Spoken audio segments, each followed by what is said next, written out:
2장 1절로 13절 말씀을 중심으로 해서 성령 강림의 의미라는 제목으로 말씀을 나누겠습니다. 오늘은 성령 강림 주일입니다. 근데 오늘은 스승의 날이기도 하고 또 한국기독교 총연합회에서 제정한 부부의 날이기도 합니다. 이 5월이 가정의 날인데 스승의 날이 왜 중앙에 껴있는지 전 조금 이상하게 생각을 하고, 그래서 국가에서도 스승의 날을 2월이나 3월로 옮기는 게 좋겠다 하는 의견에 전적으로 찬성을 합니다. 오늘 좀 여러 가지가 겹쳐서 복잡한 날이 됐습니다. 그런데 오늘은 여러분들이 선생님께 인사도 좀 드리시고 전화도 드리시고, 그리고 무엇보다도 부부끼리 좀 다정한 시간을 가져보시기 바랍니다. 옆에 부부가 앉아 계시면 한번 손을 꼭 잡아줘 보세요. 오늘 부부의 날이니까 한번 꼭 좀 잡아줘 보세요. 가만 계시네. 네, 네. 가장 중요한 것은 오늘이 성령 강림주일이라 하는 점입니다. 성령 강림주일은 예수님이 부활하신 지 50일이 지난 날이기 때문에 오순절이라 이렇게 말하기도 합니다. 왜냐하면 열흘이 한자 말로는 순이기 때문입니다. 그러니까 50일은 오순절 그렇게 되죠. 또 예수님이 승천하신 후에 열흘이 지난 날인 것입니다. 이날에 마가의 다락방에서 열흘 동안이나 기도하고 있던 120문도에게 성령님이 강림을 하셨습니다. 인류 역사에 성령님이 믿는 신자의 마음속에 처음으로 들어가기 시작한 날입니다. 급하고 강한 바람 같은 소리가 온 집에 가득했고 불의 혀 같은 것이 각 사람 위에 머물러 임하여 있더니 모두가 성령의 충만을 받았다 그랬습니다. 그래서 그 사람들이 이제 배우지 아니한 각 나라 방언으로 하나님의 큰 일을 말하게 되었습니다. 그러니까 예루살렘에 그때 오순절 절기를 지키기 위해서 모여든 유대인들과 이방인들이 깜짝 놀랐습니다. 12절에 보니까 다 놀라며 의혹하여 서로 가로되 이 어찐 일이냐 했습니다. 이 어찐 일이냐, 영어로는 What does this mean? 이것이 무엇을 의미하느냐 그런 뜻입니다. 도대체 오순절에 성령이 강림하신 이 사건이 무엇을 의미하느냐 그런 뜻입니다. 그래서 오늘은 예루살렘에 모인 사람들처럼 우리도 성령 강림의 참된 의미가 무엇인가 하는 것을 생각해 보고자 합니다. 첫째로 성령이 왜 강림을 하셨느냐. 성령 강림의 첫 번째 목적은 교회를 세우기 위한 것입니다. 성령 강림절은 그러므로 교회의 탄생일이라 이렇게 볼 수 있습니다. 신약교회는 바로 오순절날 사도행전 2장에 탄생을 한 것입니다. 교회에는 3대 요소가 있어야 됩니다. 첫째는 하나님의 백성들이 있어야 되고, 둘째로는 하나님의 말씀이 있어야 되고, 셋째로는 성령의 임재가 있어야 됩니다. 성령의 임재가 없는 것은 교회라고 하는 이름을 가지고 있다 해도 참된 교회가 아닌 것입니다. 하나님께서 우리 인간에게 성령을 보내주신 목적은 교회를 세우려고 하는 것입니다. 유대인 교회뿐만이 아니라 이방인을 포함한 모든 족속의 교회를 세우고자 하는 것이 성령을 보내주신 제1의 목적입니다. 이 모든 민족을 대상으로 하나님의 교회를 세우겠다 하는 계획은 이미 구약의 오순절 절기의 규례 가운데에도 분명하게 나타나 있는 것입니다. 레위기 23장 16절로 17절을 보면 오순절에 지킬 규례를 말씀하고 있습니다. 제7 안식일 이튿날까지 합 50일을 기수하여 새 소재로 여호와께 드리되 너희 처소에서 에바 10분의 2로 만든 떡 2개를 가져다가 흔들지니라. 그러니까 오순절날 제사는 떡 2개로 흔드는 것입니다. 하나님께 흔들어서 드리는 제사. 그렇기 때문에 흔들 요자를 써서 요제를 드리는 것입니다. 그런데 왜 떡이 하나가 아니고 떡이 2개냐? 그것은 떡 2개는 하나는 이방인을 상징하는 것이요 또 하나는 유대인을 상징하는 것입니다. 그렇기 때문에 벌써 구약의 오순절 절기에도 하나님은 유대인과 이방인이 합하여 한 교회를 이룰 것이다. 그것은 성령의 강림으로 이루어질 것이다 하는 것이 벌써 예표로 나타나 있는 것입니다. 사도행전 1장 8절 말씀을 봐도 오직 성령이 너희에게 임하시면 너희가 권능을 받고 예루살렘과 온 유대와 사마리아와 땅끝까지 이르러 내 증인이 되리라. 성령이 임하신 목적은 교회에 권능을 주어서 예수를 증거하고 교회를 세우고자 하는 것입니다. 그러므로 방언의 기적이 나타나서 120문도가 배우지 아니한 언어로 하나님의 큰 일을 그곳에 모인 사람들에게 증거하게 된 것도 목적은 교회를 세우고자 하는 것입니다. 교회를 세우는 일은 성령 강림의 제1의 목적이요 근본 목적인 것입니다. 그러므로 오늘 성령 강림절을 맞아서 우리 강남중앙침례교회는 교회를 세우는 일을 앞으로도 계속해 나가야 되겠습니다. 교회를 세우는 일은 비록 그것이 어용교회가 됐던 아니면 참된 교회가 됐던 어떤 이름이든지 간에 교회라는 이름을 가진 그 기관을 세우는 것은 하나님이 축복하시는 일인 것입니다. 동독과 서독의 통일을 봐도 그 통일에는 동독에 세워진 복음주의 교회가 큰 역할을 했다 하는 것을 여러 교수들이 논문을 써서 발표한 것을 제가 읽은 적이 있습니다. 동독은 공산주의 국가입니다. 공산주의자들은 종교는 인민의 아편이라 해서 교회를 허용하지 않습니다. 그러나 동독은 원래 종교개혁이 일어난 나라요, 모든 국민의 90%가 루터교를 믿고 있는 개신교 국가였습니다. 그런데 공산주의자들이 동독을 장악하면서 신앙의 자유를 없애버렸습니다. 교회를 폐쇄하려고 하고 또 사람들로 하여금 교회에 못 나가게 했습니다. 그러나 동독에는 복음주의적인 신앙을 가진 사람들이 계속해서 존속을 했습니다. 그래서 서독은 비록 동독이 공산주의지만은 서독에 있는 교회들은 동독의 교회를 세우고 교회를 지원하는 일들을 계속했습니다. 동독교회의 예산의 40% 정도가 서독에서 왔다 하는 통계가 나와 있지 않습니까?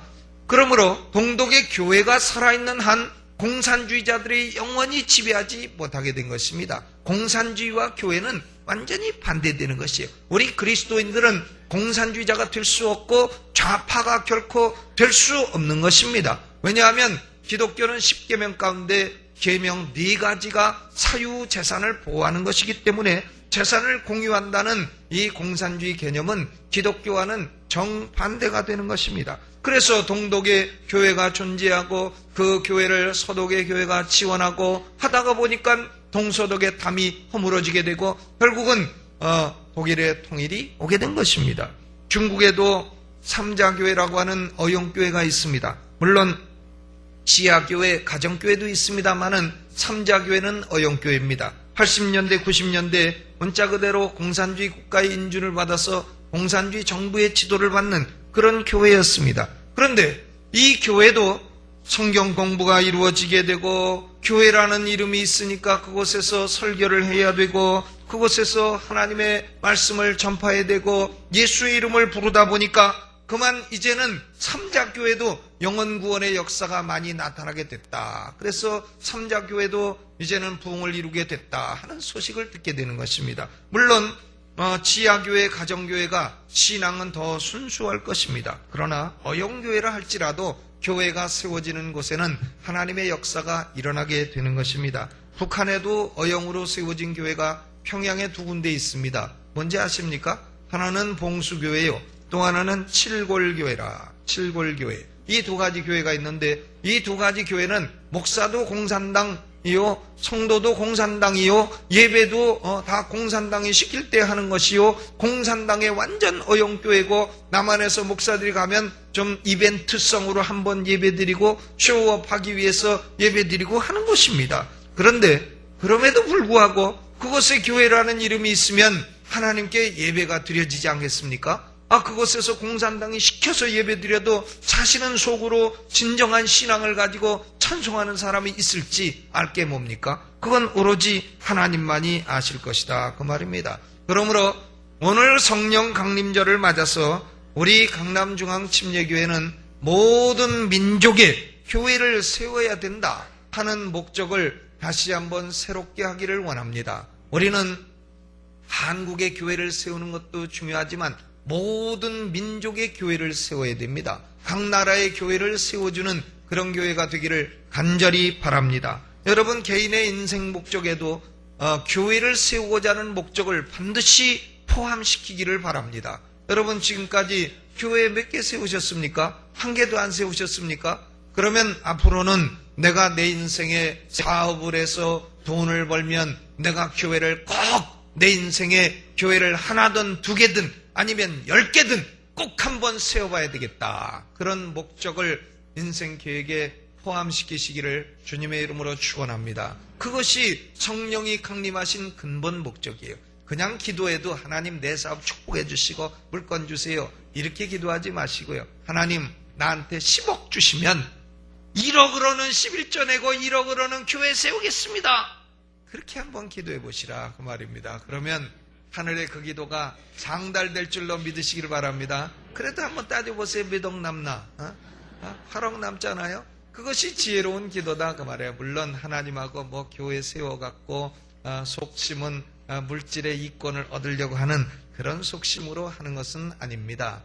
교회를 평생에 사람이 살면서 몇 개든 세운다고 한다면 참 하나님 앞에 갔을 때에 얼마나 그것이 자랑스럽고 그것이 인생에 또 하나님께 자랑스럽게 말씀드릴 것이 되겠습니까? 여러분, 성령 강림의 첫째 목적은 교회를 세우는 것입니다. 우리 교회는 교회를 세우는 교회가 되기를 소망합니다. 두 번째로 성령 강림의 목적은 교회에 능력을 주기 위한 것입니다. 사도행전 1장 8절을 다시 한번 읽어봅니다. 오직 성령이 임하시면 너희가 권능을 받고 예루살렘과 온 유대와 사마리아와 땅끝까지 이르러 내 증인이 되리라.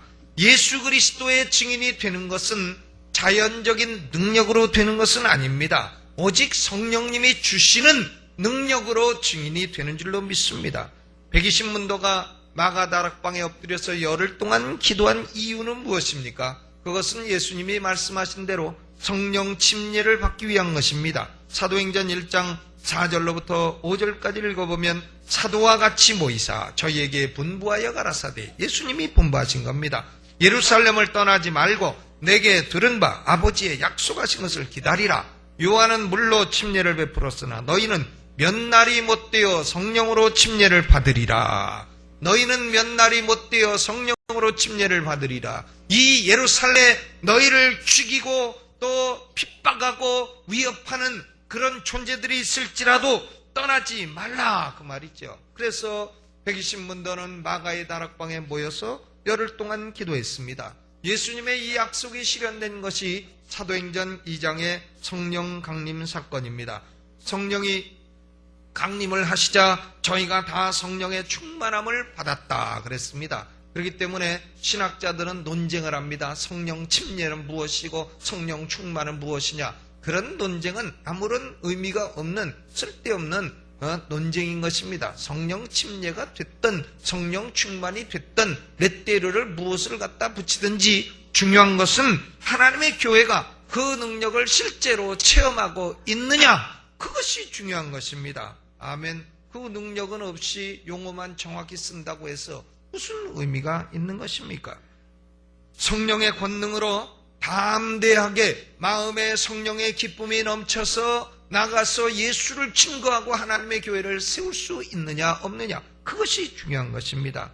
이 120문도들은 문제가 뭐냐면 예수님과 함께 있을 때는 그들에게 능력이 있었습니다. 귀신도 잘 내쫓고 병자도 고치고 그들은 예수님과 함께 있을 때 기쁨이 있었습니다. 돈도 없고 먹을 것도 없어도 예수님만 함께 계시면 언제라도 먹을 것도 주시고 다 공급해 주신다 하는 믿음도 있었습니다. 그런데 예수님이 승천하시고 이제 안 계시니까 열흘 동안엔 아무런 능력이 없습니다. 기쁨도 사라지고 담대함도 사라지고, 그리고 예루살렘에서 죽이겠다고 협박하는 사람들이 두려워 그저 방 안에 모여 기도만 할 뿐이었습니다. 그렇기 때문에 그들에게는 예수님과 똑같은 보혜사가 필요했습니다. 예수님과 똑같은 신성을 가지시고 예수님과 똑같은 능력을 가지신 보혜사, 그들이 기다린 것은 바로 보혜사 성령이었던 것입니다. 성령이 그들에게 강림하시자 사도 베드로는 능력을 받았습니다.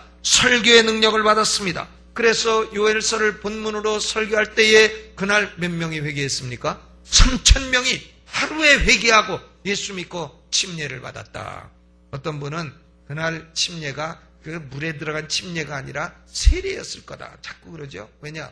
3,000명을 어떻게 침례를 주냐? 3,000명 오기만 오세요. 내가 하루에 다 침례주고 5,000명, 10,000명도 침례줄 테니까요. 사람들이 침례주면은 아이고 물속에서 일으키기 힘들겠다 그러지만요, 아닙니다. 한번 해보세요. 사람이 물속에 들어가면 둥둥 뜨기 때문에 가벼운 겁니다. 힘 하나도 안 듭니다. 3,000명 왜 못합니까? 100명도 뭐 20분이면 다 할 수 있습니다. 그러므로 이 120문도는 성령의 권능을 받았습니다. 베드로가 말씀의 권능을 받았습니다. 사도들도 기사와 표적을 이루었다 그랬습니다. 교회는 기쁨과 찬미가 넘치고 날마다 모이는 교회가 됐습니다. 이 교회가요, 오라 그러면 아이고 왜 또 오라 그래 이러는 교회는 성령의 권능이 부족한 교회예요. 그죠? 오지 말라 그래도 다마다 모여서 기도하고 다마다 모여서 짜장면 같은 거 사 먹고 또 다마다 모여서 떡을 먹고 이러는 교회는 성령이 충만한 교회인 줄로 믿습니다. 오늘날 우리 교회를 비롯해서 대한민국의 모든 교회, 세계의 모든 교회의 문제는 성령의 권능이 부족하다는 데서 비롯되는 것입니다. 왜 성도들끼리 담을 쌓고 서로 미워하고 다투느냐? 성령의 권능이 부족해서 원인인 것입니다. 뭐 어느 쪽이 나쁘고 어느 쪽이 안 나빠서냐? 그렇지 않습니다. 뭐 나쁜 것은 다 양자에 있고 좋은 것도 양자에 있고 다 그런 것입니다. 결국은 성령의 하나 되게 하시는 역사가 부족하니까 우리는 다투고 미워하고 시기는 것입니다. 왜 하나님의 교회에 병든 자가 많은데 치료가 되지 않느냐? 성령의 권능 부족이 원인입니다. 왜 우리가 드리는 찬양의 기쁨의 기름이 부족하냐? 성령의 권능이 부족하기 때문인 것입니다. 왜 교회에 입만 열면 불평하고 불만하고 비방하는 사람이 있느냐? 그것은 성령의 권능이 부족하기 때문인 것입니다. 사람이 성령의 권능을 받게 되면 그러면 불평하는 사람들은 shut up 이렇게 된다는 거 아니겠어요? 불평을 그치고 감사의 말로 바뀌게 된다 그 말입니다. 왜 교회가 폭발적인 부흥을 이루지 못하느냐? 왜 하루에 3,000명씩 회개하는 역사가 일어나지 못하느냐? 그것은 성령의 권능 부족이 원인인 것입니다. 주의 종도 성령의 권능이 부족하고 우리 성도들도 성령의 권능이 부족하기 때문에 그것이 원인인 것입니다. 교회를 세우는 일은 성도들이 성령의 권능을 받으면 그 결과로 일어나는 것입니다. 교회가 앓고 있는 모든 병들도 성령의 권능을 받으면 모두 치료되는 것입니다. 그러므로 성령 강림절을 맞아서 우리 강남중앙침례교회는 성령의 권능을 새롭게 받아야 되겠다 하는 목적을 새롭게 하는 이 시간 되기를 바랍니다. 성령의 권능이 이미 있는 것이 있다면 그것을 감사하고 그리고 우리는 더 큰 권능을 사모해야 되겠습니다. 하나님의 교회에 하나님이여 하늘문을 여시고 성령의 권능을 부어주시옵소서. 우리는 그런 기도를 쉬지 말아야 되겠습니다. 역대하 16장 9절에 여호와의 눈은 온 땅을 두루 감찰하사 전심으로 자기에게 향하는 자를 위하여 능력을 베푸신다 그랬습니다. 우리가 하나님을 찾되 그저 전심이 들어가지 않게 찾고 하나님을 찾되 형식적으로 찾고 잠깐 찾고 그저 하나님 없어도 되는데 없으면 조금 뭔가 부족한 것 같고 지옥 간다고 겁주니까 내가 나와 있나이다 이렇게 생각하고 하나님을 찾으면 성령의 권능을 체험할 수 없습니다. 성령이여 내가 권능이 없으면 죽겠나이다. 성령이여 내가 권능이 없으면 답답해서 살 수 없겠나이다. 내 영적인 지금 상태에 만족할 수가 없겠나이다 하고 전심으로 여호와를 향할 때에 하나님은 능력을 베풀어 주시는 줄로 믿으시기를 주의 이름으로 축원합니다. 그러므로 교회는 하나님을 찾는 기도회가 더 뜨거워져야 됩니다. 여러분 새벽 기도에 더 많이 나오시고요. 저녁 기도도 나오시고 금요철야를 더 많이 나오시기를 주의 이름으로 축원합니다. 금요철야에 왜 안 나오시는 겁니까? 그 시간에 도대체 뭘 하고 계시는 것입니까? 함열시에 텔레비 봐도 재미난 것도 없습니다. 그거 속아가지고 입 벌리고 보고 계십니까? 바보 상자 앞에서 보고 계십니까? 연속곡 그거 보고 계십니까? 딴 때 보시고 또 그때 좋은 거 있으면 녹화해서 보시고 금요철야 때는 꼭 나오시기를 바랍니다. 나올 때는 1,000원씩 꼭 들고 오시고 장학헌금 드리시기 바랍니다. 설교가 아무리 논리적이라도요, 설교자는 느낍니다. 아, 성령의 권능이 없으면 내 설교는 드라이해서 영혼의 깊숙이 들어가지 못하는구나. 이걸 느끼게 됩니다. 설교자가요, 이 설교할 때에 기도를 많이 하고 성령이 임재함을 느낄 때에는 그때는 말씀에 담대하고 말씀이 역사가 일어나고 성도들이 은혜 받는 걸 느끼게 됩니다. 그러나 기도도 안 하고 와서 그냥 말씀만 준비해서 와서 읽으면 아하, 이것은 설교가 아니다. 이 설교에 성령의 기름 부으심이 없다는 것을 느끼게 되는 것입니다. 고로 설교가 논리적이라도 성령의 권능이 없으면 안 됩니다. 예배가 아무리 질서 정연하다 해도 성령의 권능이 없으면 예배의 바이탈리티, 생동감이 없는 겁니다. 또 성도들이 아무리 고상하고 깨끗하고 단정하고 아무리 품이 있고 교양 있고 해도 성령의 권능이 없으면 그 사람들은 뒤돌아서서 죄 짓는 사람이 되는 겁니다. 겉으로는 교상하고 뒤로는 호박짓 까고 이런 사람이 되는 겁니다. 성령의 권능이 없으면 죄를 이길 수 없는 것입니다. 성도들이 성경 공부를 많이 해도 성령의 권능이 없으면 예수의 이름을 하나 증거할 수 없는 겁니다. 한 사람도 예수께로 인도할 권능이 없는 것입니다. 그러므로 우리는 성령 강림절을 맞아서 다시 한번 우리 교회의 목표 그리고 내 영혼의 목표를 세워야 되겠습니다. 무슨 목표요? 성령의 권능을 받자, 이 목표를 세우시기를 주의 이름으로 축원합니다. 전심으로 여호와께 향하여 성령의 권능을 체험하시고 성령의 능력과 매일매일 동행하시기를 바랍니다. 이것이 우리의 살 길입니다. 세 번째로 성령 강림의 목적은 잃어버린 자를 찾아 구원하기 위한 것이 목적입니다. 누구를 찾는다고요?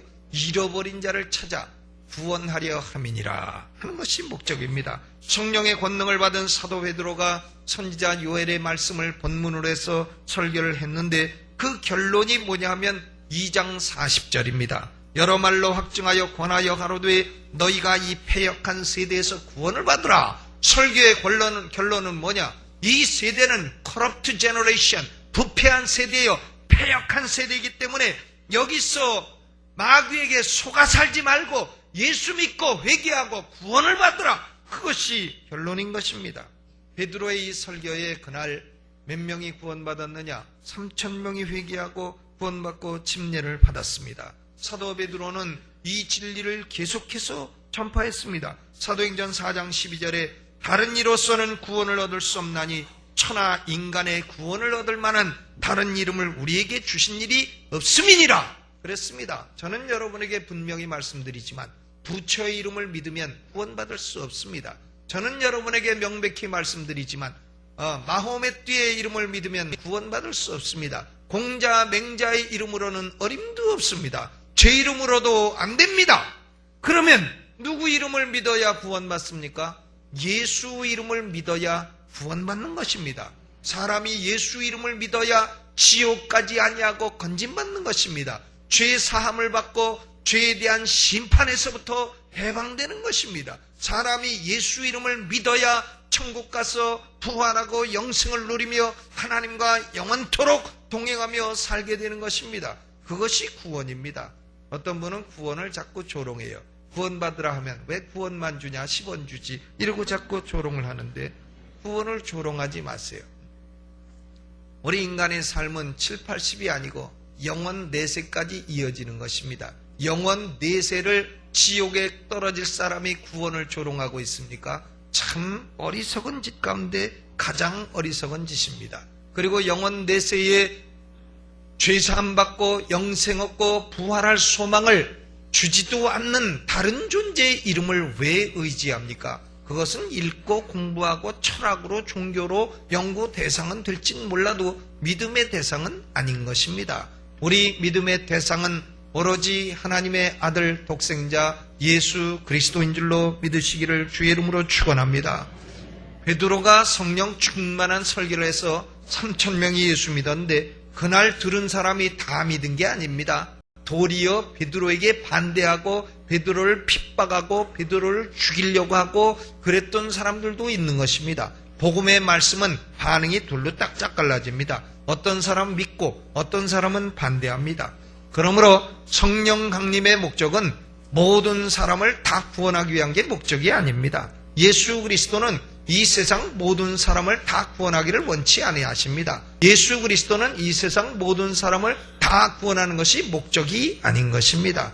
성령이 강림하신 목적도 이 세상 모든 사람, 모든 예외 없이 모든 사람을 다 구원하려고 하는 것이 목적이 아닌 것입니다. 잃어버린 자를 찾아 구원하려 하는 것이 성령 강림의 목적이다 그 말입니다. 성부 하나님이 창세전에 택하신 사람들이 있는 것입니다. 그들은 패역한 세대 가운데 죄악 가운데 함께 어우러져 살고 있습니다. 그러므로 그들을 잃어버린 자라고 말하는 것입니다. 성부 하나님의 택하심이 없는 사람은 잃어버릴 것도 없는 겁니다. 뭘 잃어버립니까? 택하심도 없는데, 잃어버릴 게 없는데 뭘 잃어버린단 말입니까? 어떤 분은 온 세상 모든 사람이 다 잃어버린 자라 그래요. 그렇지 않습니다. 온 세상 모든 사람이 뭐가 다 잃어버린 자입니까? 온 세상 모든 사람이 다 하나님의 양입니까? 그렇지 않습니다. 염소도 있는 것이고 또 하나님과 관계없는 사람도 있는 것이고 하나님이 지으신 진노의 그릇도 있는 것입니다. 그러므로 성부 하나님이 창세전에 내가 너의 영혼을 구원하겠다, 내가 너에게 영생을 주겠다고 약속하신 영혼들이 있는 것입니다. 성자 예수님은 성부 하나님이 택한 자들의 죄값을 청산해 주셨습니다. 성자 예수님이 십자가에서 피 흘리신 이유는 온 세상 모든 사람의 죄값을 다 갚기 위한 것이 아닙니다. 결코 그렇지 않습니다. 그것은 성경의 가르침이 아니다 그 말이에요. 성자 예수님이 이 땅에 오신 것은 성부 하나님이 택한 자들의 죄값을 청산해 주기 위한 것이다 그 말이에요. 요한복음 6장 38절로 39절에 예수님은 분명히 말씀하셨습니다. 내가 하늘로서 내려온 것은 내 뜻을 행하려 함이 아니요 나를 보내신 이의 뜻을 행하려 함이니라. 나를 보내신 이의 뜻은 내게 주신 자 중에 내가 하나도 잃어버리지 아니하고 마지막 날에 다시 살리는 이것이니라 그랬습니다. 성부 하나님이 택한 자를 창세전에 성자 예수님에게 맡겨주셨고 성자 예수님은 그들이 죄악 가운데 살 때에 그들의 죄값을 청산하기 위해서 이 땅에 인간으로 오셔서 십자가를 지시고 피를 흘리신 것입니다.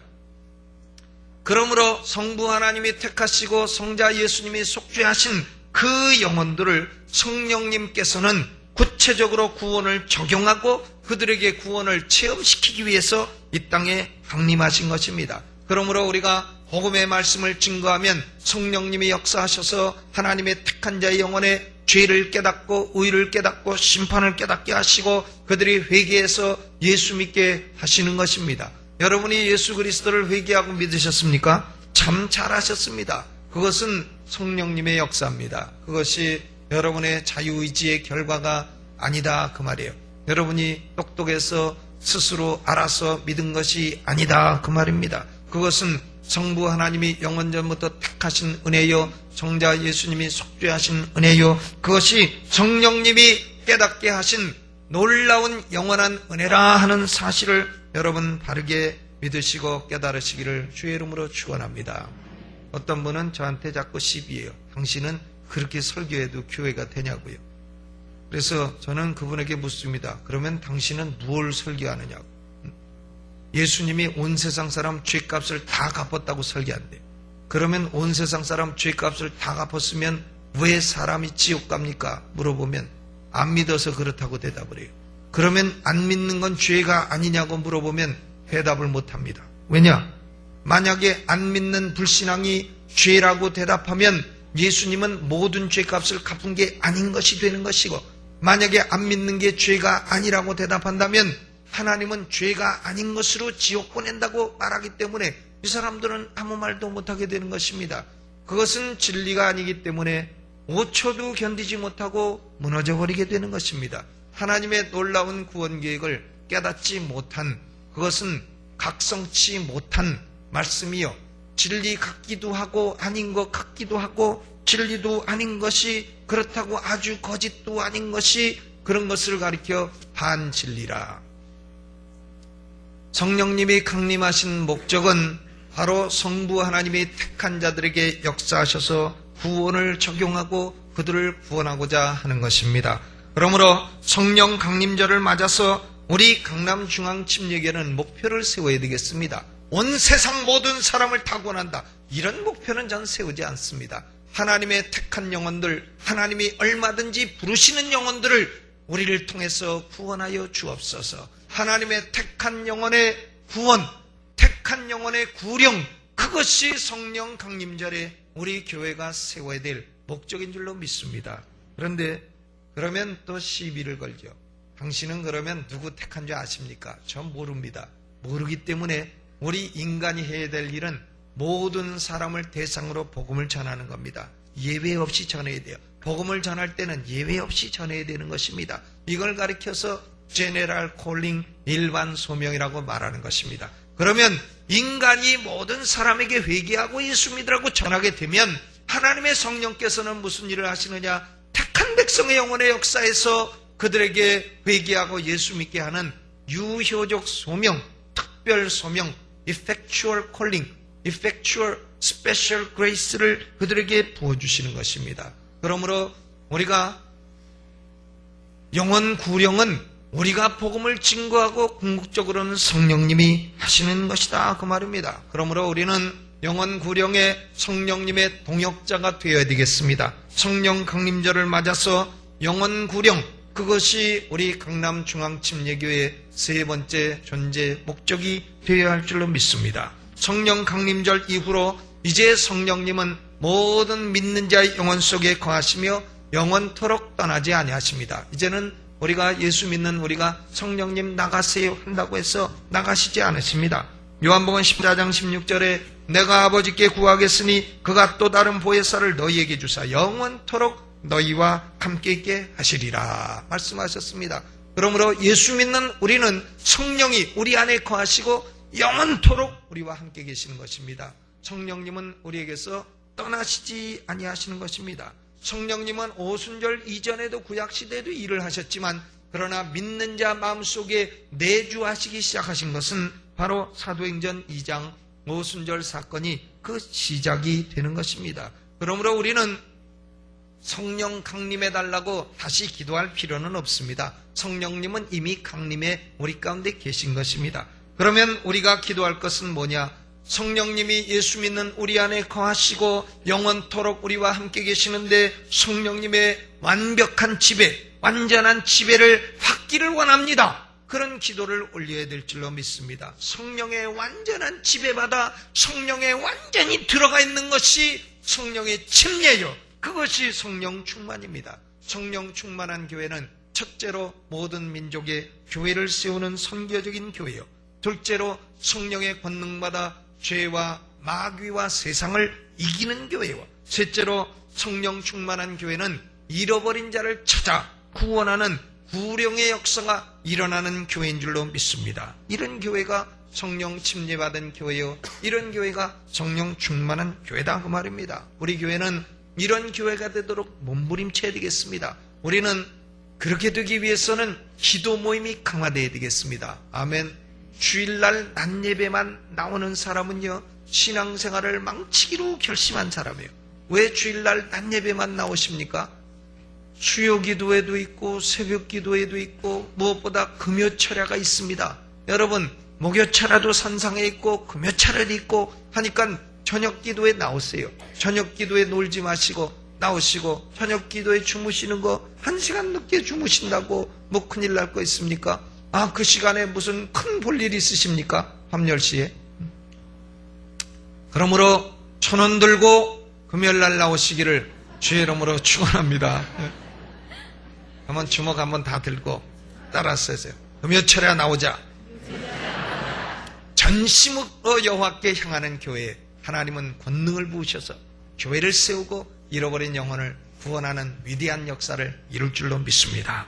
오늘 이 말씀 생각하면서 우리 두 손 들고 음악을 반주하는 중에 주여 한번 크게 부르고 하나님이여 내 영혼이 성령 충만하게 하여 주시고 성령님이 내 안에 거하시며 영원토록 떠나지 아니하시니 내가 성령 충만한 삶을 살게 하여 주옵소서. 마귀에게 속아 살지 말게 하시고 죄에 넘어져서 쓰러져 살지 말게 하여 주시고 성령의 지배를 받아 교회를 세우며 잃어버린 영혼을 구원하며 성령의 권능으로 죄와 마귀와 세상을 이기며 살게 하여 주옵소서. 우리 두 손 들고 주여 한번 크게 부르고 통성으로 기도합니다. 주여!